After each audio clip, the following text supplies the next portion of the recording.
I'm Eleanor, 68 years young, sitting on my Florida balcony watching the sunset with a glass of sweet tea. 5 years ago, I never imagined I'd be here.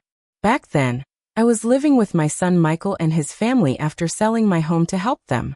Everything changed the night I overheard my daughter-in-law Jessica call me dead weight. The pain cut deep, like someone had stabbed my heart. What would you do if family called you a burden? Before I tell you what happened after I handed them that mortgage bill, let me know where you're watching from and don't forget to subscribe if you enjoy stories about standing up for yourself. Life has a funny way of changing when you least expect it. After my husband Frank passed away from heart disease 5 years ago, I found myself alone in our 3-bedroom colonial in Massachusetts.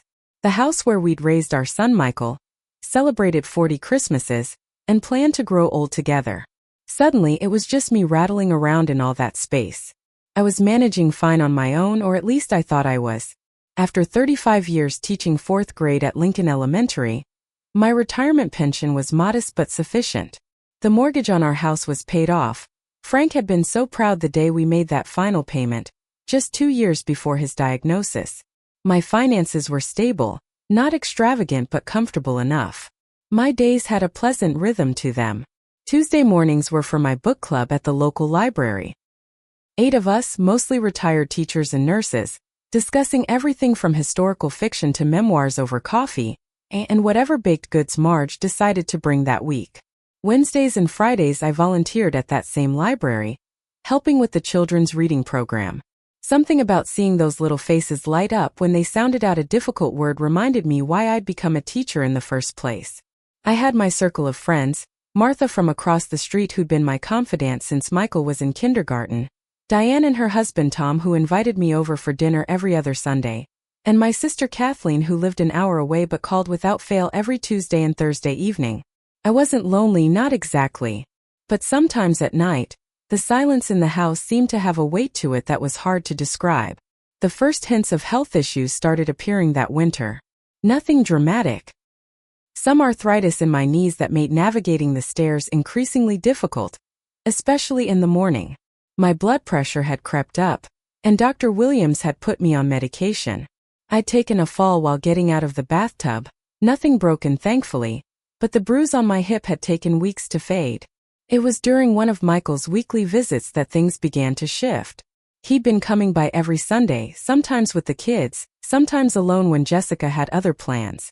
That particular Sunday in March, he arrived with a worried expression I recognized all too well, the same look he'd worn as a boy when he was trying to work up the courage to tell me about a bad grade.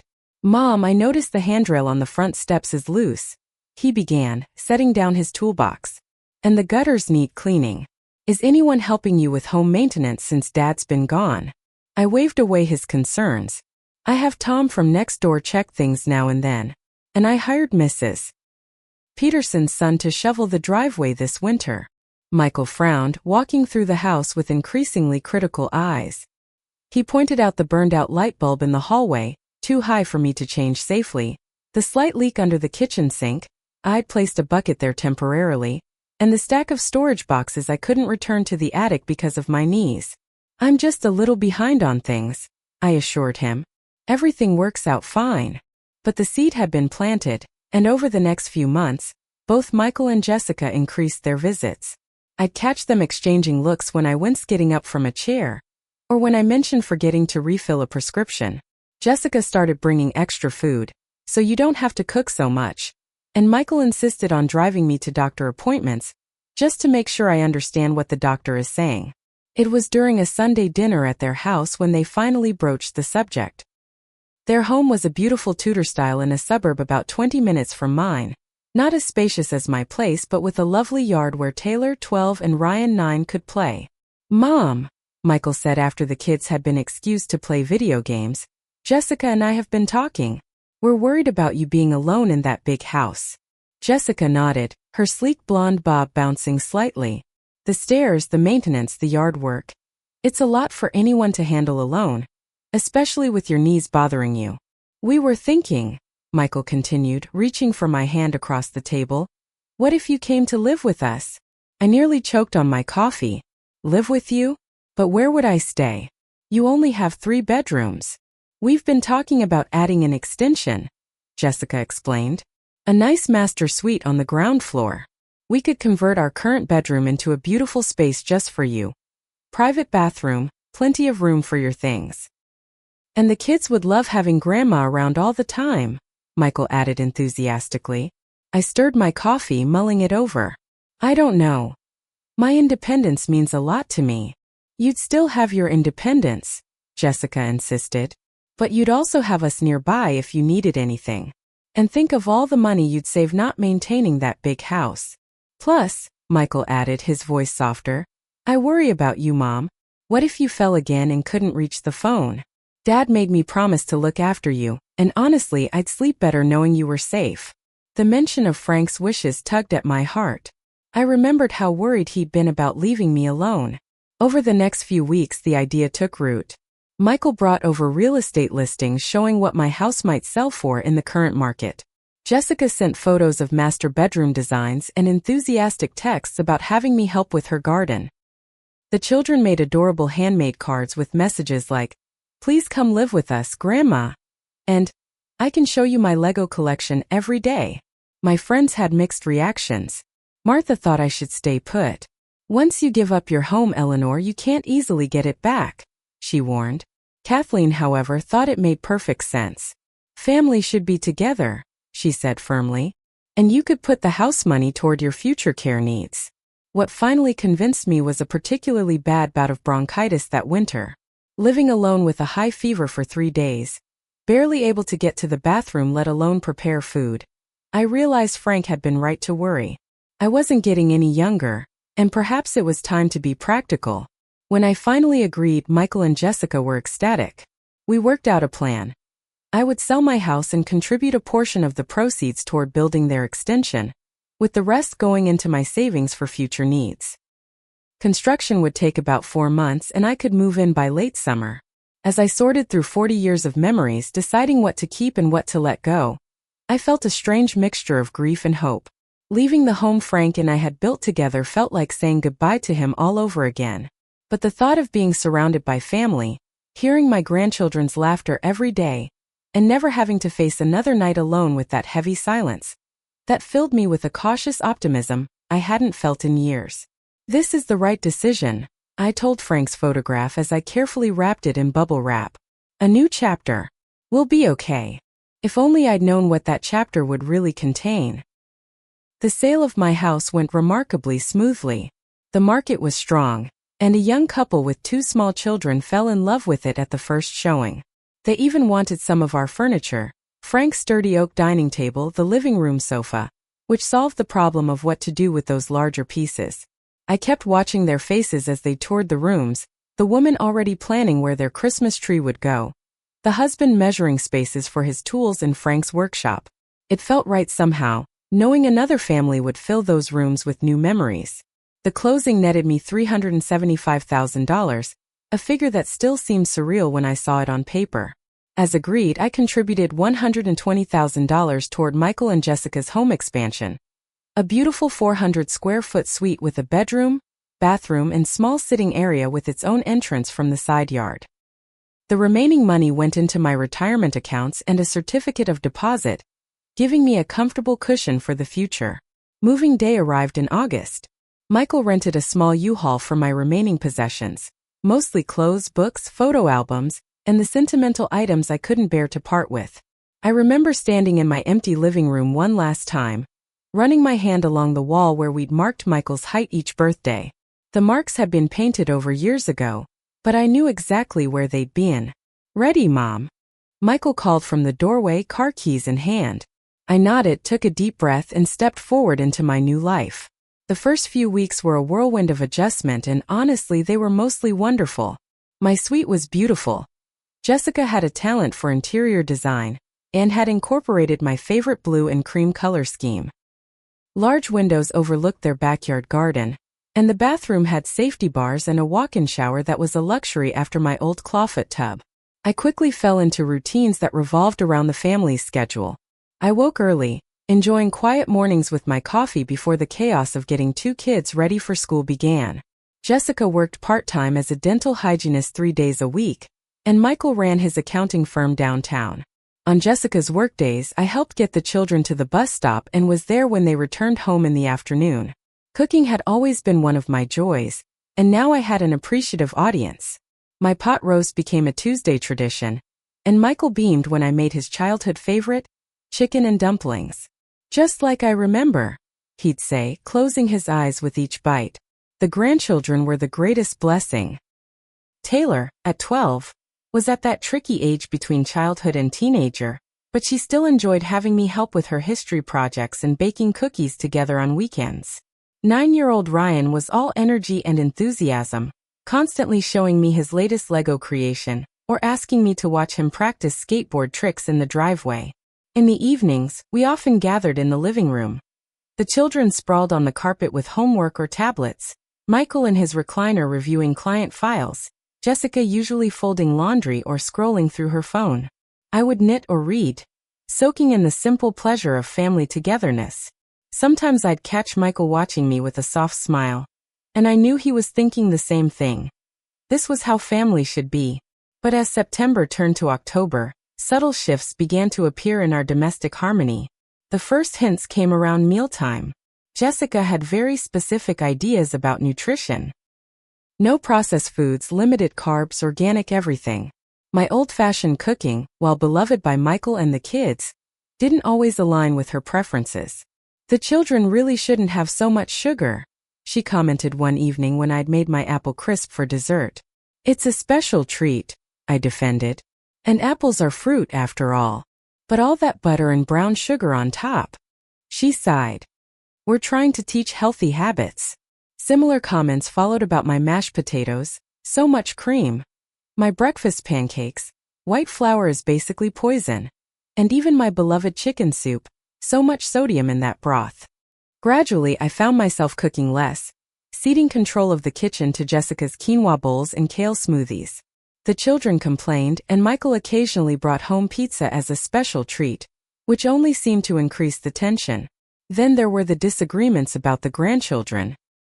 I'd grown up in an era where skinned knees were badges of honor and children played outdoors until the streetlights came on. Jessica, however, had stricter views on safety and supervision. "Ryan shouldn't be climbing that tree," she'd say sharply, rushing to the window when I allowed him into the backyard alone. "I'm watching from here," I'd assure her. "Boys need to explore." "He could fall and break his neck," she'd counter, already headed for the door to call him down. When I suggested walking Taylor to her friend's house 6 blocks away, Jessica insisted on driving her instead. "There are too many weirdos out there these days." I tried to respect her boundaries as their mother, but it was difficult to suppress my own grandmotherly instincts and decades of child-rearing experience. My personal space, too, began to feel less personal. Though my suite had its own entrance, Jessica had a way of appearing in my doorway unannounced, sometimes just to chat but often with comments about my space. "I noticed you left your teacup on the side table overnight," she'd say. "We really need to be careful about dishes so we don't get ants." Or, "Your window was open when it rained yesterday. The moisture could damage the hardwood." One afternoon, I returned from a doctor's appointment to find Jessica had tidied up my sitting room, rearranging my books and moving the small table where I kept Frank's photograph to a different corner to improve the flow. I tried to be understanding. This was her home after all, and I was the newcomer. But I couldn't help feeling like my autonomy was slowly being eroded. Michael, meanwhile, seemed increasingly caught in the middle. When I confided my frustrations, he would nod sympathetically but ultimately shrug. "That's just how Jessica is. She likes things a certain way. She'll adjust to having you here, Mom. It just takes time." By November, I found myself spending more time in my suite with the door closed, venturing out mainly for meals and to help with the grandchildren. I started taking long walks around the neighborhood just to have some time alone, and I joined the local senior center for their twice-weekly bridge games, as much for the escape as for the social interaction. Even my relationship with my finances changed. Though I'd contributed significantly to the house expansion, Jessica had strong opinions about household expenses. "We don't need you to buy groceries," she said firmly when I offered to cover the increased food costs. "We invited you to live with us, so we'll handle the household expenses." Yet when I purchased a small television for my sitting room, I overheard her complaining to Michael about the increased electricity usage. When I offered to pay a portion of the utilities, she declined but continued to make comments about lights being left on or the thermostat being adjusted. The independence I'd cherished in my own home felt increasingly distant. I needed to check in before inviting my friend Martha to visit. I felt obligated to explain my comings and goings. Even my longtime habits, an evening glass of sherry, staying up late to read, seemed to come under scrutiny. Michael kept assuring me that things would settle down, that we were all just adjusting to the new arrangement. But as the holidays approached, I couldn't shake the feeling that instead of joining a family, I was becoming an unwelcome houseguest who had overstayed her welcome. The worst part was the growing coldness from Jessica. Her smiles became tight-lipped, her conversation perfunctory. The warm welcome of those first weeks had chilled considerably, and I couldn't help wondering if I'd made a terrible mistake. It was a Tuesday evening in early December when I first overheard them arguing about me. I'd gone to bed early with a headache but woke around 11 thirsty. As I made my way to the kitchen for water, their voices drifted up from the living room. They were speaking in those tense, hushed tones couples use when they're trying not to be heard. "I just don't understand why she has to rearrange the pantry," Jessica was saying. "I had a system that worked for everyone." "She's just trying to help," Michael replied, his voice weary. "She was a homemaker for 40 years. It's hard for her not to have her own kitchen anymore. This is our home, Michael. I feel like I'm constantly walking on eggshells, afraid to offend her. The way she looks at me when I discipline the kids. She doesn't mean anything by it. Doesn't she? Yesterday she told Taylor that when you were little, you were allowed to ride your bike all over town unsupervised. Now Taylor's asking why she can't go to the mall alone with her friends. Your mother is undermining me." I froze in the hallway, my throat tight. Was that really how Jessica saw my innocent reminiscences? I'd never intentionally challenged her parenting. I'd just been sharing stories about Michael's childhood. This became a pattern I couldn't unhear. Once I became aware of their late-night discussions, I seemed to catch fragments of them regularly. Sometimes Michael defended me. Other times he simply listened to Jessica's frustrations. But increasingly, I sensed his patience wearing thin as well. "She asked Mrs. Peterson over for coffee without telling anyone," Jessica complained one evening. "I came home from work to find them at the kitchen table using my good china." "It's not a big deal, Jess. It's not about the china. It's about boundaries. I feel like I never know who's going to be in my house when I get home." Another night. "Ryan's teacher says he's been falling asleep in class. I think it's because your mother lets him stay up reading when she watches him. I'll talk to her about it. You always say that, but nothing changes." The children's behavior toward me subtly shifted as well. Taylor, once eager to share school stories and fashion opinions, began spending more time in her room with the door closed. When I offered to help with her history project, always our special activity, she mumbled that she was doing it with friends at lunch instead. Ryan still showed me his Lego creations, but he no longer asked me to watch movies with him on Saturday mornings, our former ritual. Once, when I suggested we bake cookies together, he glanced toward the kitchen where Jessica was meal prepping and said, "Maybe later, Grandma," in a way that clearly meant no. I tried harder to integrate into their routines without disrupting them. I learned Jessica's complex pantry organization system. I asked permission before inviting anyone over. I followed her instructions about the children's schedules precisely, but somehow it never seemed enough. Michael's behavior changed the most dramatically. He began working later hours, sometimes not coming home until after dinner. Our Sunday morning coffee chats, a tradition we'd established early in my stay, became briefer, with him often checking his watch or phone. He stopped asking about my doctor appointments or bridge games, those small inquiries that showed his concern and interest. One particularly telling moment came at Thanksgiving dinner. Jessica's parents joined us, along with her brother's family. As we gathered around the table admiring Jessica's elaborate spread, her mother Barbara commented, "Jessica always makes the most wonderful meals. She gets that from me." I smiled and added, "Michael always loved my cornbread stuffing." I shared the recipe with Jessica for today. The table fell silent for a beat too long before Jessica said tightly, Actually, this is my grandmother's recipe. It's a family tradition. I knew it wasn't. The ingredients were identical to mine, down to the sage and dried cranberries. But Michael, instead of acknowledging this, quickly changed the subject, asking his father-in-law about golf.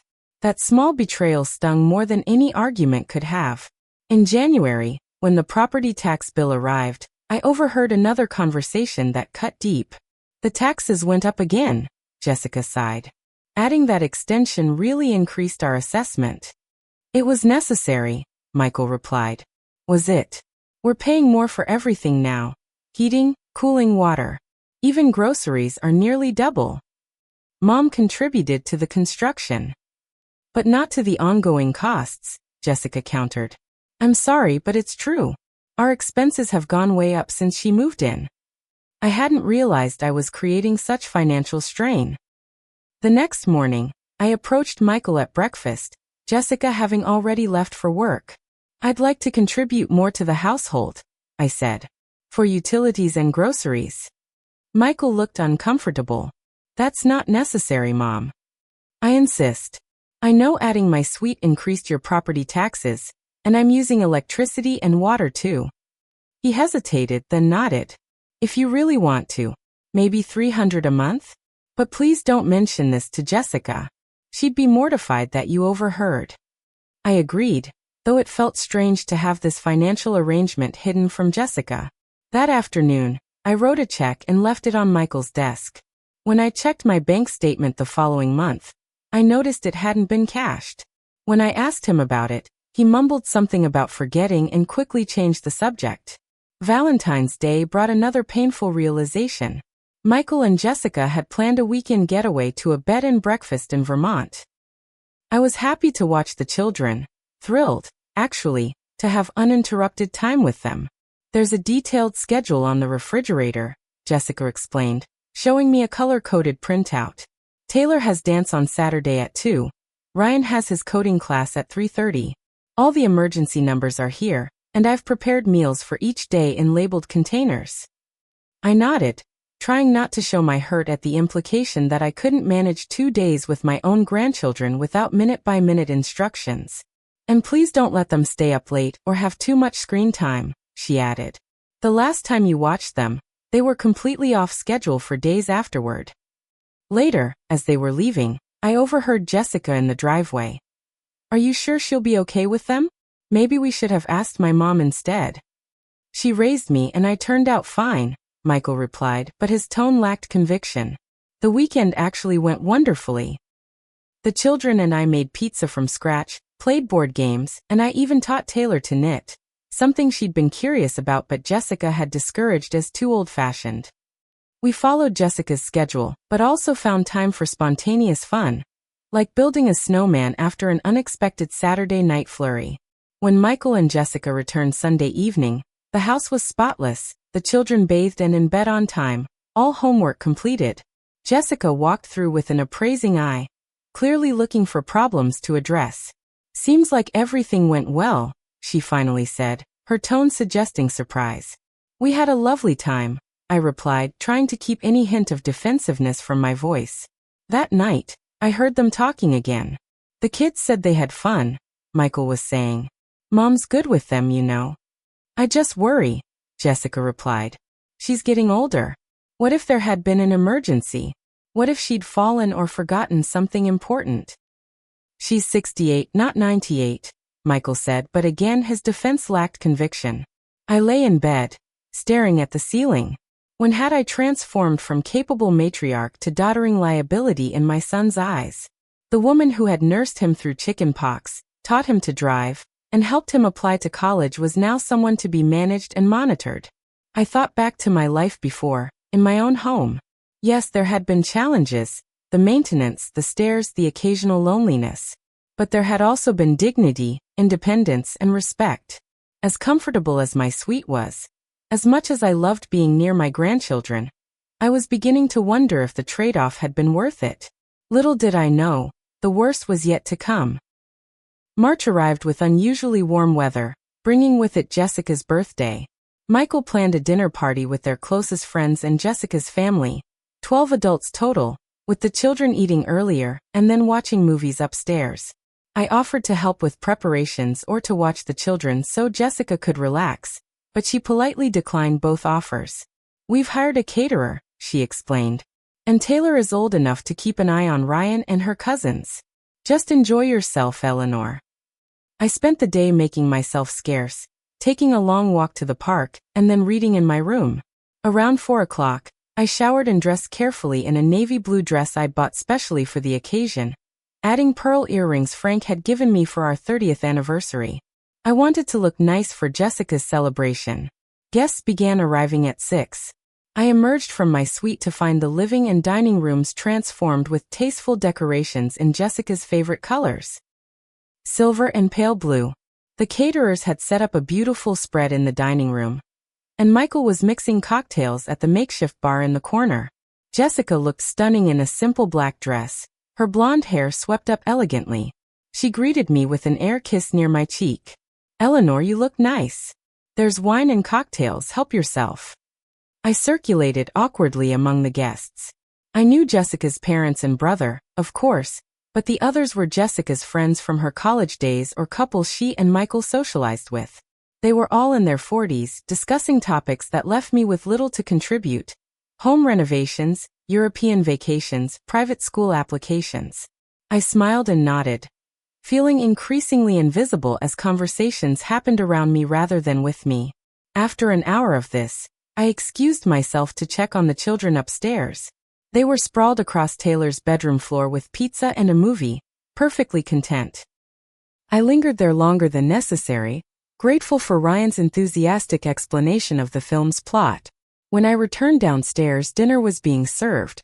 I found my name card at the far end of the table, seated between Jessica's father, who was hard of hearing, and a woman named Rachel who spent most of the meal talking across me to the person on her other side. The food was delicious but unfamiliar. Tiny portions of elaborately plated fish and vegetables that left me still hungry. I sipped my wine slowly, feeling out of place in this gathering that was supposedly family. As the meal wound down, I offered to help clear plates, but one of the caterers gently shooed me back to my seat. "We've got it handled, ma'am." With dinner complete, the party moved back to the living room for coffee and dessert. A beautiful tiered cake that Jessica ceremonially cut while everyone sang. Michael gave a touching toast about his beautiful, amazing wife, and how lucky he was to have found her. Feeling somewhat superfluous, I volunteered to take coffee to Jessica's mother, who had moved to the kitchen seeking a quieter spot. As I approached the kitchen doorway, voices from inside made me pause. "The extension looks beautiful," Jessica's mother was saying, "though I still don't understand why you didn't just build a nice little granny flat in the backyard instead. Would have given everyone more privacy." "Believe me, I suggested that," Jessica replied, her voice lower but intense. "But Michael insisted she needed to be part of the household, especially in winter with the snow and ice. You know how he gets about family obligations. Still, it must be challenging having her underfoot all the time." There was a pause and I held my breath, knowing I should announce my presence but unable to move. "It's harder than I expected," Jessica admitted, her voice dropping further. "I feel like I'm constantly being judged on how I run my household, how I parent. And the expenses. She contributed to the construction, but do you know what our heating bill is now? Or how much extra we spend on groceries? Have you asked her to contribute more? Michael won't hear of it. Says she's family, not a tenant. But honestly, Mom." Her voice dropped to almost a whisper, but in the quiet house her next words came through with devastating clarity. "Sometimes it feels like we've taken on dead weight that we'll be carrying forever." Dead weight. The words hit me like a physical blow. I stood frozen, coffee cups in hand, as Jessica continued. "I know that sounds terrible. I do care about her. But this isn't what I signed up for when I married Michael. I thought we'd have years of freedom once the kids were older, traveling, maybe downsizing to a condo downtown. Now we're basically running an elder care facility, and it's only going to get worse as she gets older." "What does Michael say?" "He feels guilty, torn between his mother and me. But lately I think he's starting to see my point. Last week she left the stove on all night. Thank God I checked before we went to bed. And she's becoming more forgetful about small things. Michael had to remind her 3 times about his allergist appointment that she was supposed to take him to. I must have made some small sound, because both women suddenly fell silent. Gathering what dignity I could, I stepped into the kitchen, my face carefully composed. "I thought you might like some coffee," I said, my voice surprisingly steady as I set the cups down. The look of horror on Jessica's face confirmed she knew I'd overheard. She opened her mouth, closed it, then stammered, "Eleanor, The cake is delicious," I interrupted, unable to bear her explanation or worse, her pity. "You should rejoin your guests. It's your special day." I turned and walked to my suite, closing the door quietly behind me. Only then did I allow the tears to come, sitting on the edge of my bed, hands trembling in my lap.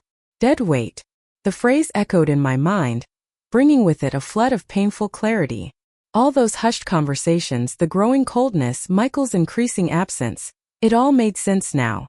I wasn't a beloved mother and grandmother. I was a burden they were reluctantly bearing. What hurt most wasn't Jessica's words. We'd never been especially close, and I'd always sensed her reluctance about my moving in. No, what cut deepest was Michael's apparent agreement. My son, whom I'd raised alone after Frank's long illness, began when Michael was just 16. My son, whose college tuition I'd paid by taking on extra tutoring jobs. My son, who once promised his dying father he'd always make sure I was cared for. I sat there for what felt like hours, listening to the party continue without me. Eventually, there was a soft knock at my door. I quickly wiped my eyes and called, "Come in." Michael entered, his expression concerned. "Are you okay, Mom? You disappeared." I nearly broke down at his question, so oblivious to the wound I'd just received, but something inside me hardened. If I was indeed dead weight, I would not give them the satisfaction of seeing me crumble. "Just a bit of a headache," I replied. I didn't want to disrupt Jessica's party. He looked relieved, clearly accepting my excuse without question. "Can I get you anything?" "Aspirin." "No, thank you. I've taken something already. I think I'll just rest." "Okay." He hesitated in the doorway. "The party will probably go late. Don't worry about the noise." After he left, I lay back on my bed, staring at the ceiling and listening to the muffled laughter from the living room. The home I'd helped pay for. The life I'd been invited to join, only to discover I was an unwelcome intruder. That night I couldn't sleep. I kept hearing Jessica's words. Dead weight. And seeing Michael's face, not defending me, possibly even agreeing with her assessment. The pain was physical, a crushing pressure in my chest that made it hard to breathe. By morning, however, pain had hardened into resolve. I might be many things, older, sometimes forgetful, set in my ways, but I was not and would never be anyone's dead weight. The question was, what was I going to do about it? I've always believed that moments of great clarity often come during our darkest hours. That night after Jessica's birthday party was certainly one of my darkest, but as dawn broke, I found myself thinking with a sharpness and purpose I hadn't felt in months. The first thing I needed was information. If I was going to make a major life change, and I was now certain I would, I needed to understand my options clearly. So I began researching, carefully clearing my browser history after each session in case someone checked the family computer. My first focus was location. Where could I go? I'd spent my entire life in Massachusetts, but the winters were becoming harder to bear each year. I'd always envied my sister Kathleen's friend who had retired to Florida. Her Facebook post showed palm trees and beach walks in January while we were shoveling snow. Florida seemed promising. The climate would be easier on my arthritic knees, and the cost of living in many areas was lower than the Northeast. Plus, there was no state income tax, which would make my modest pension stretch further. I spent hours comparing different Florida communities, focusing on places with good public transportation. I still drove, but knew that might not last forever, and ample medical facilities nearby. I created a spreadsheet comparing housing costs, utility estimates, and proximity to amenities like libraries and senior centers. Then I remembered Sandra Peterson, my college roommate who had moved to a retirement community in Naples 5 years earlier. We'd kept in touch with Christmas cards and occasional phone calls. I found her number and, calculating the time difference, called her one morning when the house was empty. "Eleanor," she exclaimed when she recognized my voice. "What a wonderful surprise." We caught up briefly before I cautiously approached my real reason for calling. "Sandra, I'm thinking about making a change. How do you like living in Florida?" "I love it," she replied without hesitation. "Best decision I ever made. The weather is glorious, there's so much to do, and my arthritis barely bothers me anymore. Would you mind telling me a bit about your community? The costs, the lifestyle?" She seemed surprised by my questions but answered eagerly, describing her 2-bedroom condo in a 55-plus community, the various activities available, and the approximate costs. When I explained I was considering a similar move, she grew excited. "There's actually a unit available in my building right now. The Hendersons are moving to be closer to their daughter in Arizona. It's a lovely 1-bedroom with a sunroom and a little patio. Perfect for one person." That conversation was the first time I'd spoken my thoughts aloud, and Sandra's enthusiasm made the possibility seem more real. She promised to send photos of the available unit and connect me with her real estate agent. Next, I needed to understand my financial situation thoroughly. I reviewed my bank statements, retirement accounts, and the certificate of deposit where most of the proceeds from my house sale resided. After contributing to Michael's home expansion, I still had approximately $230,000 in savings and investments. My monthly income from pension and Social Security came to about $2,800. According to Sandra and the real estate websites I'd been studying, I could purchase a comfortable 1-bedroom condo in her community for around $180,000, leaving me with some savings and an affordable monthly maintenance fee. It would be tight but doable. The logistics of moving presented another challenge. I would need to arrange transportation, find a mover for my remaining possessions, and set up new banking, medical care, and other essentials in Florida. I created a detailed checklist, researching each aspect online when the house was empty or late at night after everyone was asleep. One afternoon, I visited my doctor for what I told Michael was a routine checkup. Instead, I had a frank conversation about my health and the feasibility of living independently again. "Physically, you're in good shape for your age, Eleanor," Dr. Williams assured me. "Your blood pressure is controlled with medication, and while your arthritis will continue to be an issue, it's not debilitating. Many of my patients in similar condition live independently well into their 80s. "What about my memory?" I asked, thinking of Jessica's comments about my forgetfulness. He looked surprised. "Your cognitive function is excellent. Those memory screenings we did last year showed no concerns whatsoever. The occasional forgotten name or misplaced keys, that's normal aging, not a medical issue."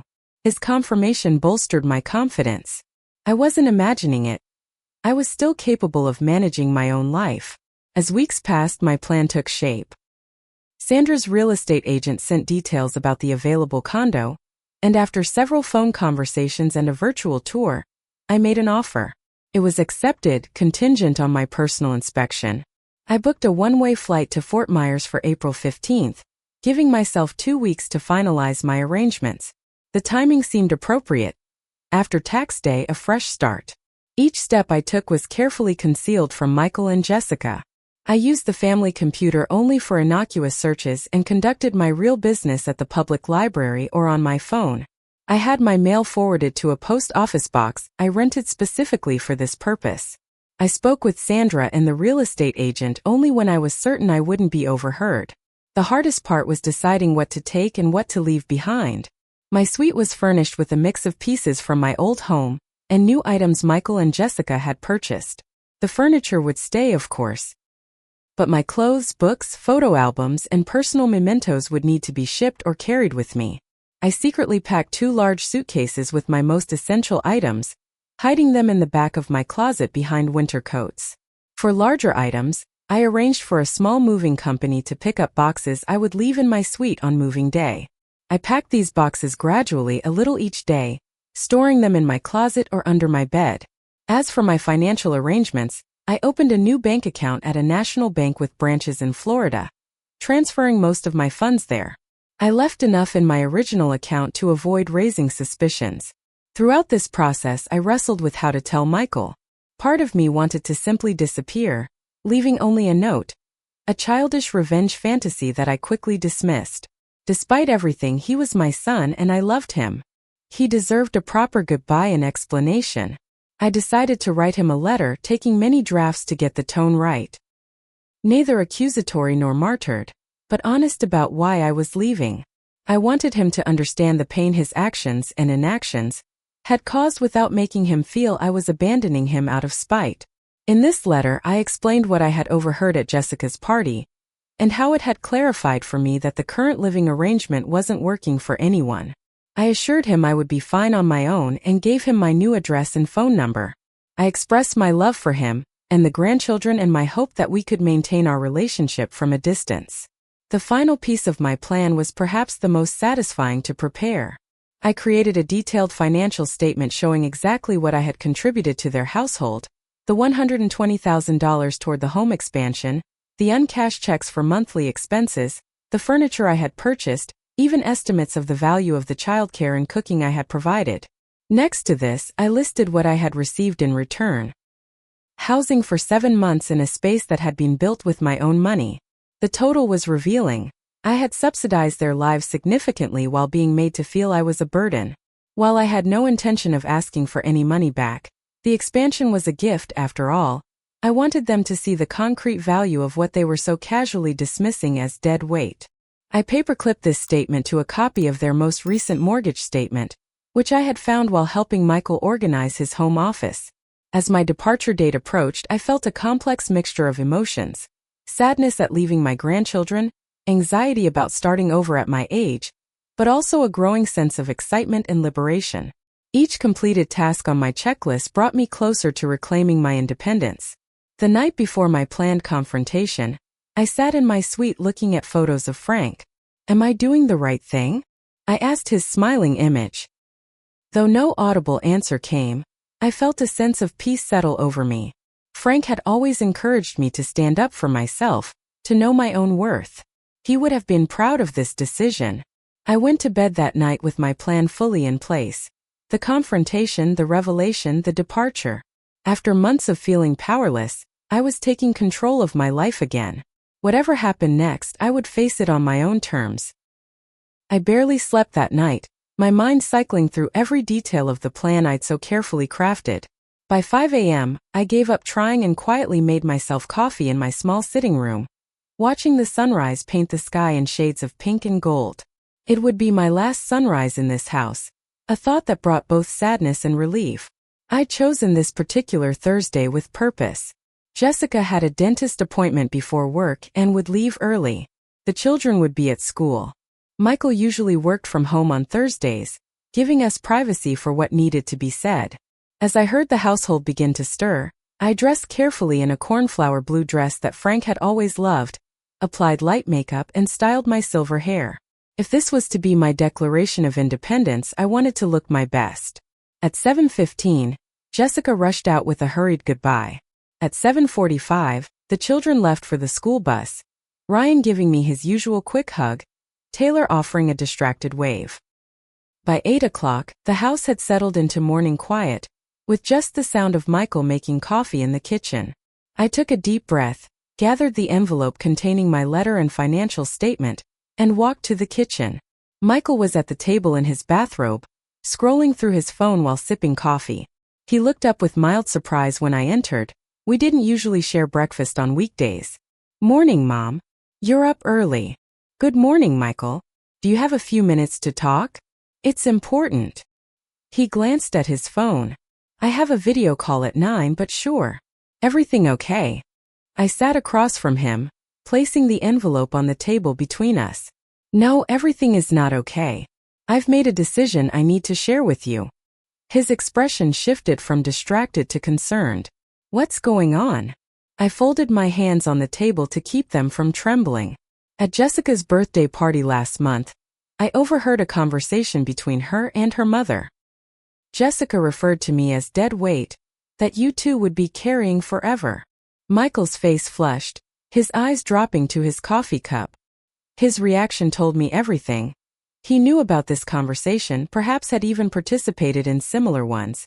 "Mom," Jessica didn't mean. "Please let me finish," I interrupted, my voice firmer than I'd expected. "I've had weeks to think about this, and I've realized something important.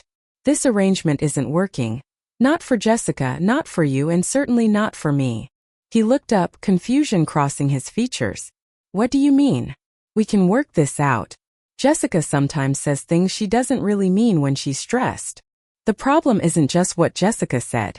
It's that this hasn't felt like home to me for some time now. I've been treated as a guest at best, an intruder at worst. My opinions are dismissed, my contributions unappreciated. I've become invisible in my own family. Michael's expression shifted between guilt and defensiveness. That's not fair, Mom. We've tried to make you comfortable here. We built the addition specifically for you. An addition I largely paid for, I reminded him gently. Michael, I'm not here to assign blame. The situation simply isn't working, and it's time for me to make a change. What kind of change? His voice had an edge of worry now. I pushed the envelope toward him. I've purchased a condominium in Naples, Florida. I'm moving there today. Today. He nearly knocked over his coffee. What are you talking about? You can't just leave. I can, and I am. My flight leaves at 3 o'clock. The moving company will be here at noon to collect the boxes I've packed. He stared at me as if I'd started speaking a foreign language. This is crazy, Mom. You can't live alone. What about your health? Your doctor? What about the kids? I've consulted with Dr. Williams, who assures me I'm perfectly capable of independent living. I've arranged for medical care in Florida. As for the children, I hope to see them during school breaks if you'll allow it. They can always visit me. I have a guest room. Michael ran his hands through his hair, a gesture so reminiscent of his father that my heart clenched. I don't understand why you're doing this. If Jessica said something hurtful, we can talk about it. You don't have to move across the country. This isn't just about what Jessica said. It's about how I've been made to feel in this home, like an inconvenience, a burden, like dead weight. And it's about my need to reclaim my independence while I still can. I gestured to the envelope. Inside is a letter explaining my decision more fully, along with my new address and contact information. There's also a financial statement detailing my contributions to this household. He opened the envelope with shaking hands, his eyes widening as he scanned the financial document clipped to the mortgage statement. Mom, we never thought of it this way. We weren't keeping score. Neither was I said quietly, until I was made to feel that my presence was nothing but a drain on this family. The truth is, Michael, I've given far more than I've received here, both financially and emotionally. His face crumpled slightly. I never meant for you to feel unwelcome. I wanted to take care of you like Dad asked me to. I know, sweetheart. But taking care of someone doesn't mean diminishing them. It doesn't mean making decisions for them or treating them like they're incapable. Your father asked you to make sure I was cared for, yes, but he never asked you to take away my dignity. We sat in heavy silence for a moment. I could see Michael struggling to process everything, to find arguments that might change my mind. What about your furniture, your things? He finally asked, grasping at practical concerns. I've taken what matters most to me. The rest you can keep, sell, or donate. It's my parting gift to you and Jessica. Does Jessica know about this? No. I've chosen to speak only with you. You can explain my decision to her and the children as you see fit. Michael looked lost. A grown man suddenly appearing very much like the little boy who'd once needed me to make everything better. But this time I couldn't, or rather wouldn't, fix things for him. The taxi will be here at noon, I continued, my voice softening. I'd like to say goodbye to you properly before I go. He stood abruptly, pacing the kitchen. I can't believe you planned all this without saying anything. Weeks of preparation, and you never gave us a chance to make things right. Would you have heard me if I tried? I asked. All these months I've been expressing my discomfort in 100 small ways, and neither you nor Jessica really listened. Sometimes a dramatic gesture is the only way to be heard. He stopped pacing and looked at me, really looked at me, perhaps for the first time in months. You're really doing this? I am. He sat back down heavily. I don't want you to go. I know. But this is what I need, Michael. I need to be somewhere I'm valued and respected, not tolerated. I need to live my remaining years with dignity and purpose. His eyes filled with tears. I'm sorry. Mom. I should have paid more attention. I should have stood up for you more. Yes, you should have. I reached across the table and took his hand. But you're human, caught between your wife and your mother. I understand that. I just can't continue to be the one who sacrifices everything. The next few hours passed in a blur of emotion. Michael called his office to cancel his meetings. He read my letter fully, at times wiping tears from his eyes. We talked more openly than we had in years. About his childhood, about Frank, about his own struggles balancing family responsibilities. When the moving company arrived at noon, he helped direct them to the boxes I'd packed. As we waited for my taxi, we sat in my nearly empty suite. What should I tell the kids? He asked. Tell them I love them very much, but Grandma needed her own place again. Tell them they can call me anytime and I'll answer. Tell them they're welcome to visit whenever they want. And Jessica? I sighed. Tell her whatever you think best. I bear her no ill will, Michael. We simply want different things and that's okay. When the taxi arrived, Michael carried my suitcases out. Standing by the car, I took one last look at the house that had never truly become my home. I love you, Mom, Michael said, his voice breaking as he hugged me. Please be safe. Please call when you land. I will, I promised, holding him tightly. I love you too. This isn't goodbye forever. It's just goodbye to an arrangement that wasn't working for any of us. As the taxi pulled away, I didn't look back. There were tears on my cheeks, but also a lightness in my heart that had been missing for too long. At 68, I was starting over. It was terrifying and exhilarating all at once. On the plane, I thought about what awaited me in Florida. A small condo of my own, new routines to establish, new friends to make. I thought about Sandra meeting me at the airport, about the guest room ready for Taylor and Ryan's visits, about the community pool and library just steps from my new front door. It wouldn't be easy. There would be lonely moments, challenges to overcome, new systems to learn. But it would be mine, my choices, my space, my life. No more walking on eggshells, no more feeling invisible, no more being anyone's dead weight. As the plane lifted into the clouds, I silently thanked Jessica for those painful words that had ultimately set me free. Sometimes the greatest gifts come wrapped in the most hurtful packages. The Florida heat hit me like a warm embrace as I stepped off the plane in Fort Myers. After a Massachusetts winter, the sunshine and palm trees seemed almost unreal, like I'd stepped into a vacation postcard, rather than my new reality. Sandra was waiting at the arrival gate, her familiar face now framed by a stylish silver bob instead of the brown curls I remembered. We hugged like the decades since college had been mere weeks. Welcome to paradise, she grinned, taking one of my carry-on bags. I can't believe you're really here. Those first few days were a whirlwind of paperwork, unpacking, and orientation. My new condo exceeded expectations, bright and airy with large windows, a small but functional kitchen, and a screened lanai where I could enjoy morning coffee without worrying about mosquitoes. The community itself was like a small village, with walking paths, a clubhouse, 3 swimming pools, and an activities calendar so full it made my head spin. True to my promise, I called Michael after arriving safely. Our conversation was brief but civil, with an undercurrent of sadness neither of us acknowledged. He reported that the children were confused and upset by my sudden departure. Jessica, he said vaguely, was processing everything. I didn't press for details. The door is always open for visits, I reminded him. My guest room is ready whenever any of you want to come. Establishing my new life took both effort and courage. Each day brought new challenges. Figuring out the most efficient route to the grocery store, learning the community's recycling system, remembering neighbors' names at social events. Some days I felt exhilarated by my independence. Other days overwhelmed by it. Sandra proved invaluable during this transition.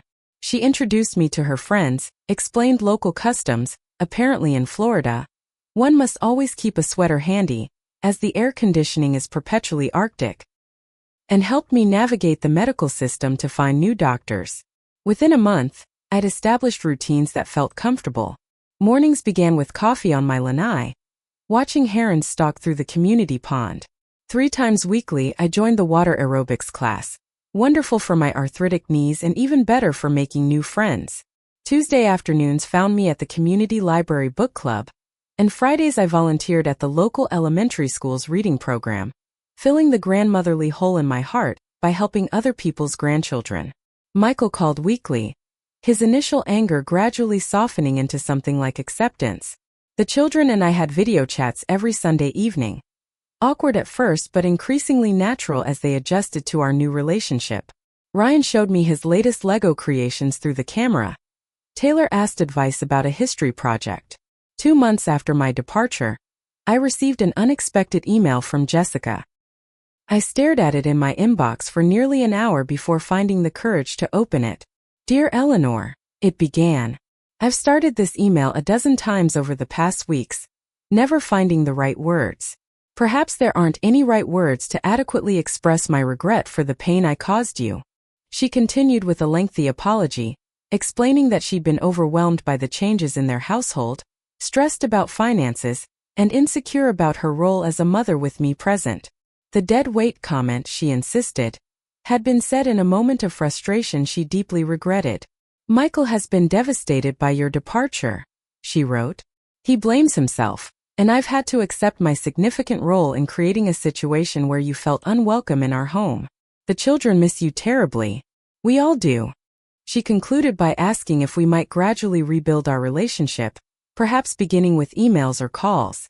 I sat with this message for several days before responding. My initial reaction had been skepticism. Was this genuine remorse, or merely an attempt to ease her own conscience? But as I reflected on our time together, I recognized that we'd both contributed to the dysfunction. I'd resented her rules and parenting style. She'd felt judged and invaded. Neither of us had communicated effectively. My response was measured but open to reconciliation. I thanked her for reaching out, acknowledged my own role in our difficulties, and agreed to occasional emails as a starting point. It wasn't forgiveness exactly, but it was a door left ajar. As summer approached, a new possibility emerged. Michael called with a tentative proposal. Could the children spend 2 weeks with me in July? Jessica's parents had planned a Mediterranean cruise and invited Michael and Jessica to join them, adults only. "They'd love to see you," he said, "and it would be a huge help to us with childcare. But I understand if it's too much." "I'd love to have them," I replied without hesitation. The guest room I prepared would finally have occupants. Preparing for their visit became my joyful obsession. I stocked the refrigerator with their favorite foods, found a collection of beach toys at the local Target, and researched age-appropriate activities in the area. The community pool would be a daily staple, of course, but I also located a marine science center, a children's museum, and an ice cream shop that claimed to have 64 flavors. When they arrived, the initial awkwardness dissolved within hours. Ryan threw himself into my arms at the airport. Taylor, trying to maintain teenage dignity, lasted about 30 seconds before doing the same. Michael looked tired but relieved as he helped settle them in. "They're so excited," he told me privately. "They haven't stopped talking about this visit for weeks." Those 2 weeks were magical. We established a loose routine. Mornings at the pool, afternoons exploring local attractions, evenings playing board games or watching movies. Taylor flourished away from the pressure of school and social hierarchies, showing me the creative writing she'd been doing but was too embarrassed to share with friends. Ryan collected shells with scientific precision, labeling each find and researching its origins. What struck me most was how relaxed they seemed compared to their behavior in Massachusetts. Without Jessica's strict scheduling and Michael's workaholic tendencies, they blossomed in the unstructured time. It reminded me of raising Michael, the importance of balance between guidance and freedom. When Michael returned to collect them, he seemed surprised by their transformation. "They look so happy," he observed as we watched them swimming one last time. "They are happy," I confirmed. "They're wonderful children, Michael. You and Jessica have done a good job with them, despite the challenges." He turned to me, his expression serious. "We've been in counseling, Jessica and I. After you left, things fell apart a bit. We realized we needed help." This surprised me. Michael had always resisted anything that resembled therapy, claiming it was for people with real problems. "It's been good," he continued. "Made us look at how we communicate, how we balance responsibilities. Jessica's been working through some control issues. I've been examining why I always avoid conflict instead of addressing problems. I'm proud of you, I said, meaning it. That takes courage. On their final evening, as the children packed, Michael and I sat on my lanai watching the sunset. The air between us felt different, clearer somehow. Mom, I need to apologize properly, he said, his voice steady but emotional. I failed you. Dad asked me to make sure you were cared for, and instead I let you be hurt under my own roof. You didn't fail me, I corrected gently. You were trying to please everyone. Me, Jessica, the children. That's an impossible task. Still, I should have seen what was happening. I should have stood up for you. Yes, I agreed. You should have. But dwelling on should-haves isn't productive. What matters is what we do now moving forward. He nodded, looking out at the deepening orange sky. Do you think you'd ever consider coming back? Not to live with us, he added quickly. But back to Massachusetts? We could help you find a place nearby. I considered this carefully before answering. This is my home now, Michael. I've built a life here that works for me. I have friends, activities, medical care I trust. And honestly, I need the distance, not just physically but emotionally. It's allowed me to rediscover who I am apart from being just Michael's mother, or the grandchildren's grandmother. His face showed disappointment, but also understanding. I guess I can respect that. But we'll visit more often? And maybe you could come for longer stays during the holidays. I'd like that very much. As the months passed, our new family dynamic continued to evolve. The children visited for a week at Christmas and again during spring break. I flew north for Thanksgiving, staying at a nearby hotel rather than with Michael and Jessica. A boundary that proved healthy for everyone. Jessica and I established a cordial relationship based on mutual respect, if not deep affection. We would never be best friends, but we could be family in a way that worked. My life in Florida blossomed beyond my expectations. I joined the community theater group, discovered a talent for watercolor painting I never knew I had, and even began dating. Nothing serious, just dinner and dancing with a widower named Thomas from my book club. At 70, I found myself busier and more engaged with life than I'd been in years. The healing wasn't instant, nor was it complete. I still had moments of hurt when remembering how I'd been treated, moments of doubt about whether I'd made the right choice. But overwhelmingly, I knew I had. The woman who had felt invisible, diminished, and burdensome had been replaced by someone vibrant, independent, and valued by a community of her choosing. The greatest lesson I learned through this journey was that dignity isn't something others can give or take away. It's something we must claim for ourselves. Sometimes that means making difficult choices, leaving comfortable situations, or starting over when most people are settling in. It means recognizing our own worth even when others fail to see it. I also learned that family relationships can be reimagined at any age. The forced proximity that had damaged my relationship with Michael and his family had been replaced by thoughtful, intentional connection that respected everyone's boundaries. Our love hadn't diminished, it had matured. So here I sit today, on my Florida balcony, watching another glorious sunset. My phone pings with a text from Taylor showing her latest art project. My calendar reminds me of tomorrow's theater rehearsal. Thomas has invited me to dinner on Saturday. I am not anyone's dead weight. I am Eleanor Jenkins, mother, grandmother, friend, neighbor, volunteer, amateur painter, and a woman who found the courage to start again at 68. If you're watching this and feeling undervalued or invisible in your own life, please know it's never too late to make a change. You deserve respect and dignity at every age. Sometimes the bravest thing we can do is walk away from a situation that diminishes us, even when that decision breaks our heart. Have you ever had to make a difficult choice to preserve your self-respect? I'd love to hear your stories in the comments below.